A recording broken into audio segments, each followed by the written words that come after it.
Hello नमस्कार जी, मैं हूं doctor Sunil Kumar Chaudhary, orthopaedic surgeon in Sanjeevani hospital Kotputli. आज अपन बात करेंगे कि नी रिप्लेसमेंट से संबंधित कुछ छोटी मोटी जो भी क्वेश्चंस होते हैं मरीजों के, उनके बारे में। तो सबसे एक कॉमन क्वेश्चन है कि सर्जरी के बाद में एक्सरसाइज कितने दिन तक करनी पड़ती है। हम आपको बता दें कि सर्जरी के बाद में वैसे फिजियोथेरेपिस्ट की ज़रूरत नहीं होती, क्योंकि हम 5 से 6 दिन में पेशेंट को बहुत ही अच्छे से ट्रेंड, उसके रिलेटिव को और पेशेंट को बहुत ही अच्छे से ट्रेंड करके भेजते हैं ताकि उसको परेशानी ना आए। क्योंकि रूरल एरिया में हम प्रैक्टिस करते हैं, तो रूरल एरिया में एवरी जगह पे फिजियोथेरेपिस्ट अवेलेबल हो नहीं सकता, तो हम ये सब कुछ पेशेंट को समझा के भेजते हैं, सिखा के भेजते हैं। उसमें कुछ एक्सरसाइज जैसे कि SLRT हो गई, VMO स्ट्रेंथनिंग एक्सरसाइज हो गई, नी बेंडिंग एक्सरसाइज होगी, बेड साइड नी बेंडिंग हो गई, गेट ट्रेनिंग हो गया और स्टेयर क्लाइंबिंग की जो ट्रेनिंग हो गई। तो ये सब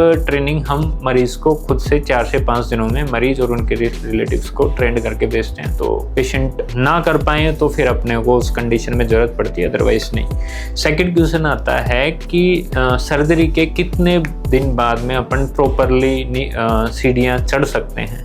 तो आजकल वैसे तो ये सर्जन टू सर्जन वेरी करता है, पर्सन टू पर्सन भी वेरी करता है, पेशेंट टू पेशेंट वेरी करता है।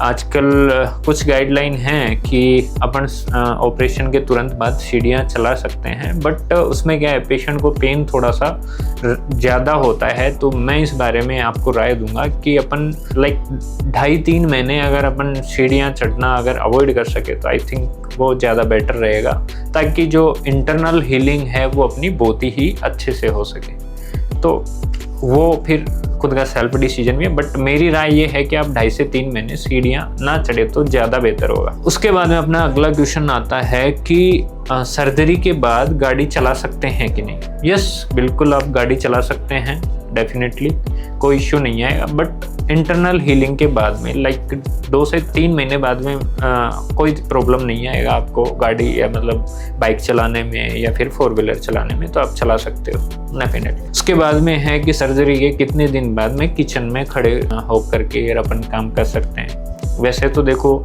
हमारी तरफ से चलने फिरने का इनका कोई रेस्ट्रिक्शंस होता नहीं है, बट इनिशियल डेज में बिकॉज इंटरनल हीलिंग या इंटरनल स्टिच है, तो उनको जो हीलिंग का जो टाइम होता है वो एटलीस्ट 80 to 90 डेज़ का रहता है।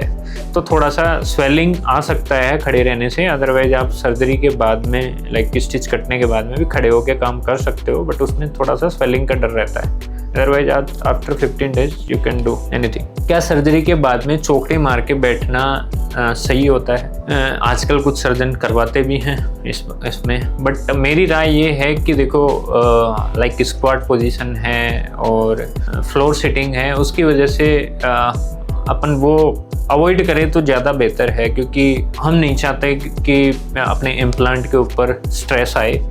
तो बेटर यही रहेगा कि आप जो भी है आलती पालती करके जो बैठना है या स्क्वाट पोजीशन है, तो ये आप अवॉइड करें नी रिप्लेसमेंट के बारे में। फिर एक क्वेश्चन आता है कि साहब, नी रिप्लेसमेंट के बाद में अपने घुटनों में अगर सूजन आए तो क्या क्या उपाय, अपन होम रेमेडी क्या क्या कर सकते हैं। तो अपने फ्रिज ऑलमोस्ट सभी के घर में होता है, तो अपन आइस लेके उसको पॉलीथीन में डाल के कॉटन के किसी कपड़े में लपेट के और अपन आइस एप्लीकेशन कर सकते हैं 7 से 10 मिनट के लिए।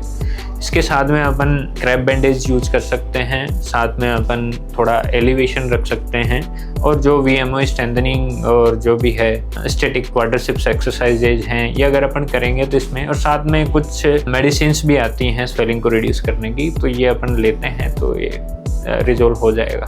और फिर भी अगर कुछ इश्यू होता है तो मैं ये बोलूँगा कि जो आपका प्राइमरी या ऑपरेटिव जो सर्जन था, जिससे भी आपने ऑपरेशन करवाया था, आप उनसे कंसल्ट करें, डेफिनेटली आपको सॉल्यूशन मिलेगा। Thank you. लाइक करें, सब्सक्राइब करें, अगर वीडियो पसंद आया है तो शेयर ज़रूर करें। और आपसे रिक्वेस्ट है कि हमने एक मिशन स्टार्ट किया है जिसका नाम है निःशुल्क जोड़ प्रत्यारोपण सेवा क्रांति, और हम ये चाहते हैं कि आप ये वीडियो मैक्सिमम लोगों तक पहुंचाएं, ताकि हम मैक्सिमम जितनी भी हमारी बूढ़ी माताएं हैं या जो बाबा लोग हैं, उनके जो घुटने का जो भी दर्द है उनको हम दूर करने की कोशिश कर सकें। तो हमें सेवा का मौका ज़रूर दें। Thank you.